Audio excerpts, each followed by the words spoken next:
And we're back, folks, here in WrestleRant. I'm Graham GSM Matthews, and right here in WrestleRant, we break down all the pay-per-views that I watch on the WWE Network. And today we're talking Rebellion 1999. And what was a decent show? I mean, emanating from England, you can't really go wrong with an English show from the WWE.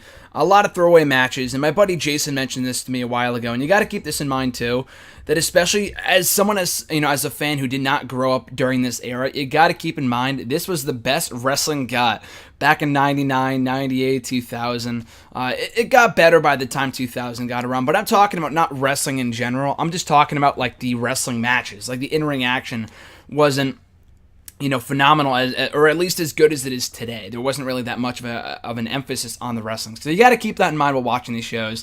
And I remember I kept that in mind, what Jason said to me not too long ago. And I did enjoy the event a little bit more as a result, so we'll get down right to it right now. So kicking off the show for the Intercontinental Championship, Jeff Jarrett successfully defending his title against D'Lo Brown in a really fun match. D'Lo Brown, in my opinion, I'd probably talked of this time and time again in past videos and stuff, in past WrestleRant videos. I always thought he was vastly underrated. This guy has always been great in the ring. He was always over. He had a few runs, I think as IC and maybe European and Hardcore Champion, but that was about it. Maybe Tag Team Champion. I mean, that's a lot of titles right there, but still, I felt like the guy deserved more success than what he got. He was always entertaining. He was always great. Another good match with Jarrett. Obviously, the bigger picture is with Jarrett and China. Jarrett got on the mic afterwards and challenged China to a match later on in the show, so it felt like an episode of Raw in that way, but in a good way. I don't mean that, as a knock against the show. I say that as continuity, as a reason to keep on watching. By this point, it's a pay-per-view. It's not like you're going to tune in and out of a pay-per-view. It's not Raw, but I did like that continuity that did build to Jarrett versus China later on in the night. The Godfather beating Gangrel. It was what it was, a 4-minute match, not really that good, but it was decent. Same thing with Val Venus and Mark Henry, pretty much squashing the world's strongest man.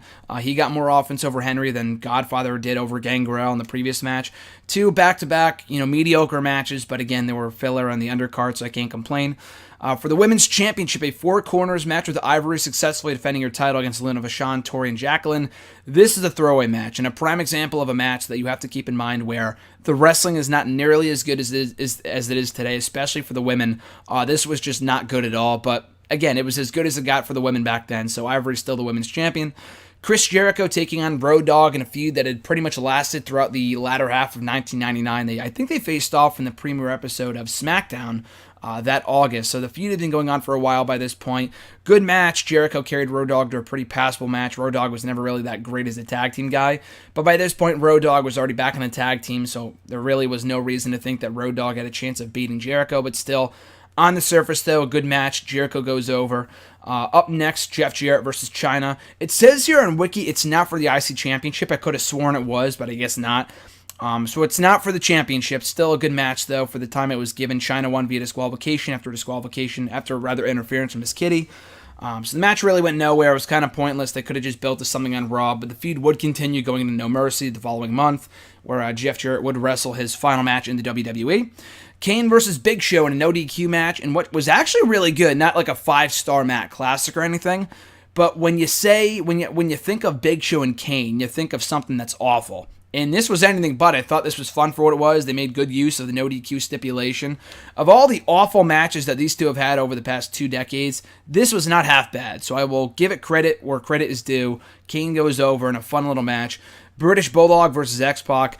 Honestly, I thought the last 2 matches would be reversed. This match wasn't really that good at all. British Bulldog by this point was just not what he used to be. He goes over X-Pac. Pretty, established victory for the former IC champion. So, again, Kane and Big Show is better than this match. I thought this match really wasn't anything special at all, or at least not as good as it could have been, in my opinion. A triangle tag team match, Edge and Christian beating the Acolytes and the Hollies. Nothing on the line here, so I'm not exactly sure what the point of it was. A good match. I mean, the Hollies being in there was kind of pointless, but once it came down to Edge and Christian and the Acolytes, it was a really, really good match. So, fun stuff there, and the right, people going over with Edge and Christian. And then the main event, a steel cage match for the WWF Championship between Triple H, the defending champion, and The Rock. And actually a really, really good match. And I mean, honestly, that really should come as no surprise just because Triple H and The Rock have always had awesome chemistry, whether it's 98, 99, 2000, whether they're battling over the IC Championship or the WWE Championship. Their matches have always been really good. This was no exception. And I constantly complain about, in many of these pay-per-view reviews, how the interference that we get in these matches kind of takes away from the match, whether it be the main event or the opener or a mid-card match or whatever. This really was kind of the exception to that, where I felt like the interference from China, from the British Bulldog a little bit later on down the stretch in this match, actually added to the excitement of the match. Whereas otherwise, steel cage matches can grow tiresome with some viewers in the sense that if you have one guy constantly climbing the cage, a lot like Jericho and Ambrose back at Extreme Rules from earlier this year, where these two can have great chemistry, but by and large, if they're just constantly climbing the cage and not really spending much time doing, much else, then it's just kind of like any ordinary match. So for what it was, that it was a really, really good match. I can't really compare it to their other installments in their epic feud from 98, 99, 2000. But as a standalone match, it was really good. Triple H in the end with some help from China and British Bulldog, emerging victorious with the title in tow, and The Rock getting the better of Triple H afterwards by laying him out with the people's elbow. So a great match to close the show with. Overall, not an event filled with amazing wrestling or anything like that, but it did have a few fun matches here and there. Like I said, Kane and Big Show exceeding expectations. Jericho and Road Dogg was pretty passable. The tag team match was alright near the end of the show, and that was pretty much it. Bulldog and X-Pac, Venus and Henry, Godfather and Gangrel, all pretty missable matches. The Jarrett and China angle, that whole thing throughout the show was actually pretty well done. Jarrett and D'Lo, Brian, I forgot to mention, was also really good to kick off the show. So not a must-see show by any means, but overall, if you got a few hours to go, I believe it's only 2.5 hours, not the full 3. So for what it is, it's a fine show. Check it out for, if anything, the main event, but also some of the undercard matches, especially if you're a nostalgic fan, you're nostalgic for the Attitude Era, an Attitude Era fan, you'll definitely enjoy this show. So that is Rebellion 1999. As always, thank you for watching and listening to my review right here on WrestleRant, as seen on the WWE Network.